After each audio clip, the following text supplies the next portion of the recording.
Olá, mulher linda, sábia e que edifica o lar. Eu sou Eliane Cristine e estamos lendo o livro Levante-se e Ore, de Sheila Walsh. Esta leitura foi autorizada. Para a aquisição do livro, entre em contato com a editora Thomas Nelson ou com as livrarias Família Cristã. Áudio número 9. Minhas orações fazem a diferença? Pai, eu oro pela amiga que me ouve.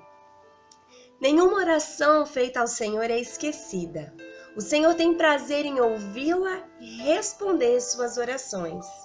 Eu oro em nome de Jesus. Amém. Se Deus já decidiu o que Ele vai fazer, para que orar afinal?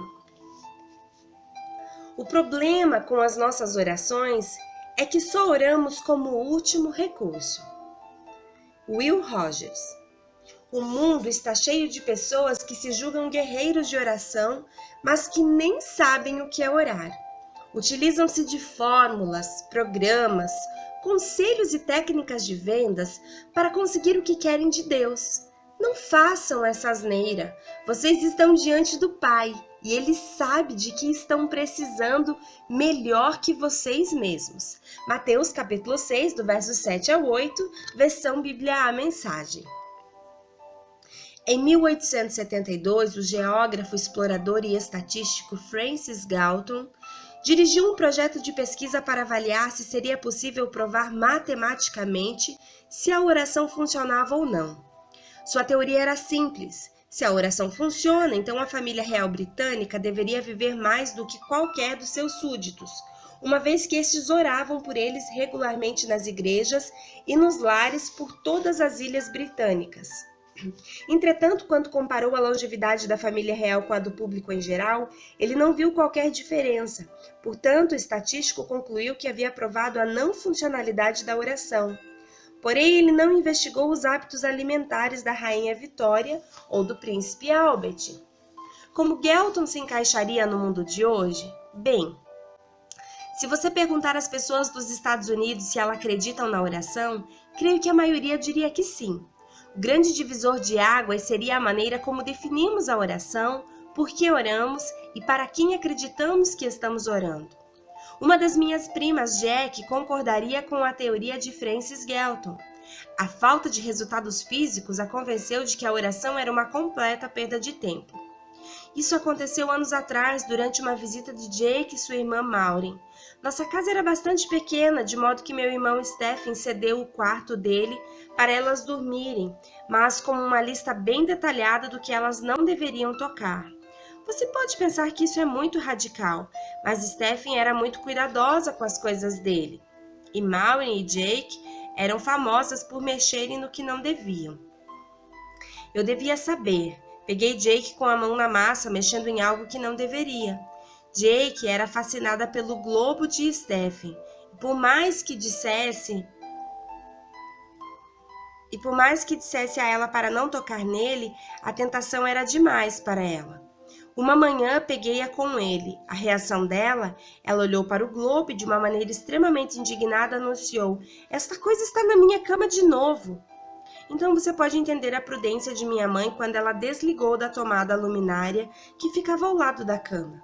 Ela temia que garotas se machucassem por causa do fascínio delas por desparafusar qualquer coisa que pudesse ser desmontada. Deixando de lado a tendência de pegar o que não deviam, nós nos divertíamos muito com as nossas primas. Mas foi a pergunta de Jack sobre a oração que realmente me balançou. Ela e Maureen não foram ensinadas a orar à noite. Por isso minha mãe ensinou-lhes uma oração simples que costumávamos fazer. Jesus, bom pastor, ouve-me, abençoa a tua pequena ovelha esta noite. Em meio às trevas, fica ao meu lado, mantém-me seguro até a luz da manhã. Uma noite, Jack disse à mamãe: "Não sei por que continuamos a fazer esta oração, ela não funciona." Mamãe perguntou o que ela queria dizer. Ela não se sentia segura conosco? "Não é isso", disse Jake. "É que oramos por aquela lâmpada", ela apontou para a mesa de cabeceira, "já há 3 noites, e ela ainda não está funcionando." Na nota de rodapé tem um esclarecimento, meninas. A confusão da menina aconteceu porque ela entendeu lâmpada em vez de lembe, ovelha. Por isso achou que estavam orando pela lâmpada. Entendeu? Vou repetir a oração para vocês entenderem. Jesus, bom pastor, ouve-me. Abençoa a tua pequena ovelha esta noite. Ela entendia lâmpada. Em meio às trevas, fica ao meu lado e mantém-me seguro até a luz da manhã. Então ela fazia confusão com a palavra em inglês e achava que estava orando para que a luz fosse acesa. Continuando na leitura. Não é isso, disse Jake. É que oramos por aquela lâmpada e ela apontou para a mesa de cabeceira já há 3 noites e ela ainda não está funcionando. Uma vez que mamãe havia desatarrachado a lâmpada, ela naturalmente não estaria funcionando. E o mais importante, uma vez que Jake havia interpretado aquela oração literalmente, as expectativas dela obviamente não foram atendidas. Embora essa história seja engraçada, a pergunta de Jake sobre a oração é muito séria. Por que se incomodar? Por que orar? Se Deus sabe tudo e já planejou o que vai acontecer na vida, então que diferença nossas orações fazem? A oração é somente um exercício para agradar a Deus, como aprender cálculos na escola quando esperamos que nunca, com a graça de Deus, tenhamos de usar isso novamente? Esse é simplesmente um comportamento que nos identifica como cristãos? Fazendo a coisa por fazer. Os escribas e fariseus certamente acreditavam que a aparência religiosa era crucial para a fé. Esse é um dos motivos pelos quais eles tinham tanta facilidade com Jesus e seus amigos. Os discípulos não se encaixavam no molde religioso tradicional deles. Para os líderes religiosos do tempo de Cristo, a espiritualidade fundamentava-se no comportamento externo. De acordo com a mentalidade deles, uma vida de oração forte era caracterizada por gritos altos e clamores a Deus ou por uma aparência de piedade, transmitindo ao mundo que sim, eles estavam jejuando outra vez. Portanto, para os escribas e os fariseus, os risos e os hábitos entusiasmados dos discípulos de Jesus demonstravam a falta de espiritualidade deles. Jesus, como sabemos, pensava de modo diferente. Ele via em seus discípulos a promessa de uma vida de oração alegre e saudável, mesmo nos discípulos que outros considerariam incapazes de tal fé. Veja, por exemplo, Mateus, um coletor de impostos. Agora, antes de prosseguir, lembre-se que, embora a simples menção à Receita Federal possa fazer muitas de nós tremer, ela não é nada se comparado ao modo como os coletores de impostos eram vistos em Israel nos tempos de Cristo. Cruéis, brutais e predadores.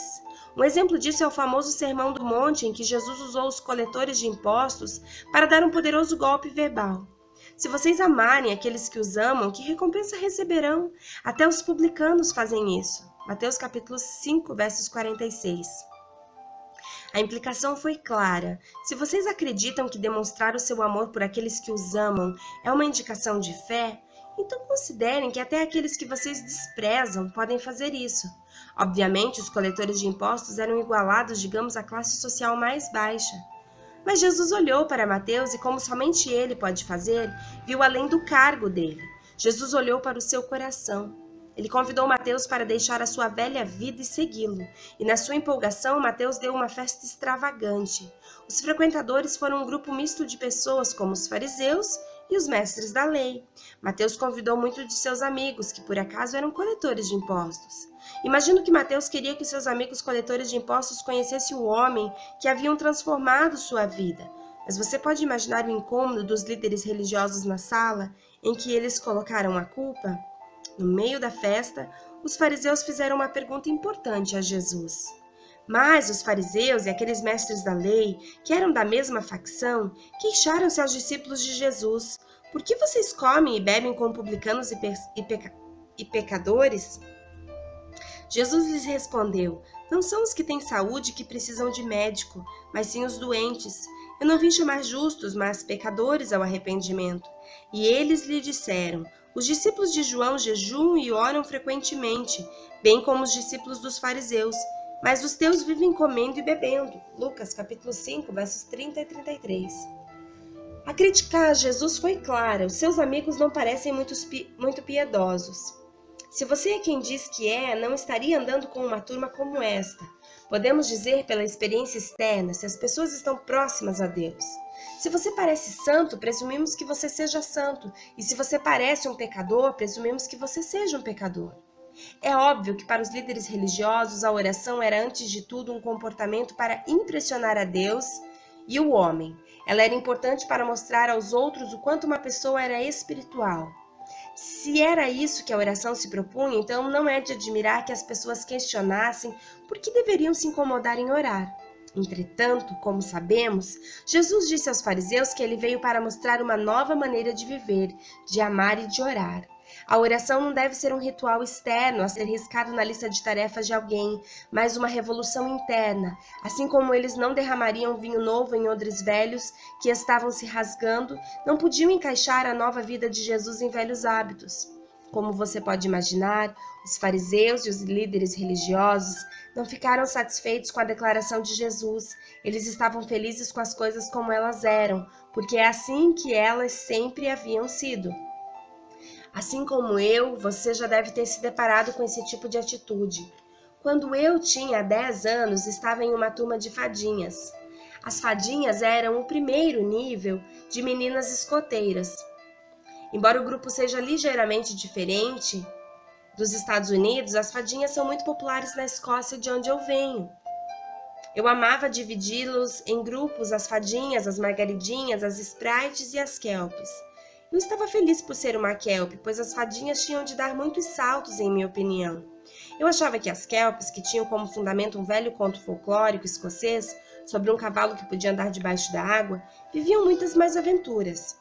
Eu gostava de todas as questões, das divisas e símbolos que faziam parte de uma escoteira, exceto a semáfora, que era obrigatória. A semáfora é um tipo de linguagem de sinais utilizando grandes movimentos com os braços, que pode ser vistos à distância, mais ou menos como quando você, no meio da seção de perfumes em uma loja de departamentos, está querendo sinalizar para o seu marido enquanto ele está no setor de eletrônicos. Eu detestava aquilo, pois, além do fato de ser difícil de aprender, sentia-me completamente idiota ao fazer sinais. Uma garota de 10 anos com uniforme de escoteira, parecendo que estava tentando fazer um avião aterrissar no meio do saguão inferior da Igreja Batista de Yale, é uma visão que não quero ter nunca mais. Mas quando reclamei com a senhora Cris, a nossa líder, ela me disse que eu tinha de aprender aquilo. Por quê? Porque é isso que faz você parecer uma escoteira. É assim que muitas pessoas nos tempos de Cristo e hoje também consideravam a oração, algo que faz você parecer um devoto seguidor de Deus. Alguns dos fariseus eram tão devotos que ficavam conhecidos como os fariseus que sangram. Eles oravam com os olhos voltados para o céu e assim batiam nas paredes e tropeçavam nos bodes que passavam. Para eles, orar não tinha nada a ver com o verdadeiro relacionamento com Deus. Era uma semáfora religiosa, exibicionismo para os outros verem. Algo mais sobre a oração. Então é assim que devemos ver a oração? Apenas fazer as coisas por fazer? Acreditar que se Deus já conhece o fim desde sempre, então ele não passa de um ritual externo? Ou existe algo de verdadeiro na proclamação de Jesus de que a oração tem um propósito interno e eterno? Sem dúvida, sim. Embora às vezes pareça que estamos orando apenas por rotina e repetindo palavras que nos disseram serem as corretas, a oração é muito mais. É o meio perfeito de comunicação com o nosso Criador. Por si só, isso já é motivo suficiente para orarmos, não é? Vamos dar uma olhada em alguns dos benefícios da oração no próximo áudio. Uau! Glória a Deus, nós não queremos ser como fariseus, nós não queremos ser como os publicanos, nós não queremos ser meramente religiosas. Nós queremos de fato fazer da nossa oração um estilo de vida. Nós queremos fazer da oração um relacionamento mais profundo, um relacionamento mais íntimo. Nós queremos estar mais perto do nosso Pai. E é através da nossa comunhão, da nossa oração, do nosso tempo a sós com Deus, do nosso tempo de dedicação ao Pai, do nosso tempo em de dizer palavras de amor, ou mesmo de expressar ira, raiva, dor, o que quer que seja, a nossa oração, tudo que compõe a nossa oração é tudo aquilo que nós somos. E tudo aquilo que nós precisamos entregar a Deus todos os dias. Então eu quero te encorajar a ser essa mulher de oração que busca a face de Deus através das suas singelas palavras e que recebe a resposta de Deus, que ouve a voz de Deus, porque o nosso Deus é um Deus que fala conosco. Ele fala ao nosso coração, ele fala através da sua palavra. e nós falamos com Ele e Ele fala conosco. Meninas, um grande beijo e até o nosso próximo áudio.